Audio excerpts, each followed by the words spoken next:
पहिल्यांदा इथे सर्वजण जमलेल्यांना नमस्कार. मी पहिल्यांदा उमेदवार यांची ओळख करून देते. दीपालीताई प्रमोद पाटील या भाजपाच्या अधिकृत उमेदवार आहेत वारुंजी गटामधून.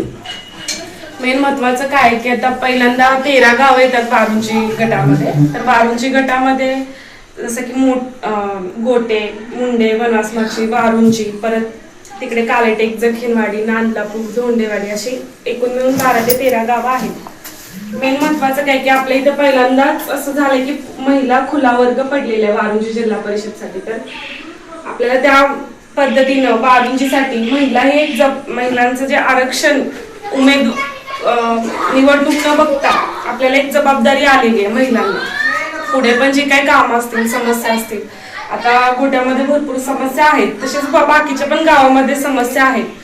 तर पहिल्यांदा आम्ही समस्या जाणून घेतोय की कोणत्या गावात काय काय समस्या आहेत. आता इथे बघू शकता रोडची समस्या आहे, पाण्याची समस्या आहे, ड्रेनेजची समस्या आहे, जिल्हा परिषद शाळेचे बॅरिकेड्सची पण समस्या आहे.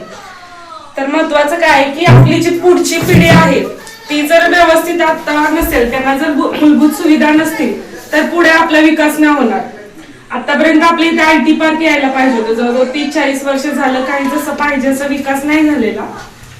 पण नवीन पिढीच्या दृष्टीने आपण एक नवीन पिढीनं पण संधी दिली पाहिजे. एक युवा नेतृत्व पुढे आणलं पाहिजे. यांचे मिस्टर प्रमोद पाटील जवळजवळ 8 वर्ष भरपूर त्यांनी मेहनत केलेली आहे वारुंजी गटामध्ये.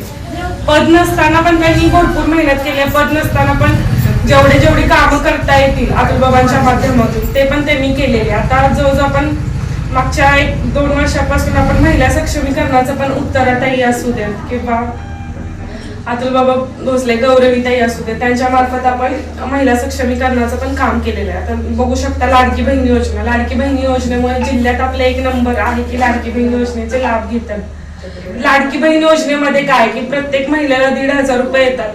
ते थोडी का असेल, थोडी जरी मदत आपल्याला भेटली सरकारतर्फे ते आपल्याला पुढे त्याचं आपल्याला एक स्वातंत्र्य भेटते की आपण आपल्या पद्धतीने काम करू शकतो. आता महत्वाचं आपल्या महिलांसाठी बचत गटांच्या मार्फत जेवढे काही उद्योग व्यवसाय असतील, प्रशिक्षण असतील, तर ते बाहेर जरी आपल्याला प्रायव्हेट मध्ये प्रशिक्षण घ्यायचे असेल तर ते खूप 40-50 हजार रुपये जातात. तरी पण उमेदच्या द्वारे जे काही प्रशिक्षण भेटतं ते तुम्ही घ्या. वनवासमाची मध्ये पण आता मशरूम शेती झालेली आहे.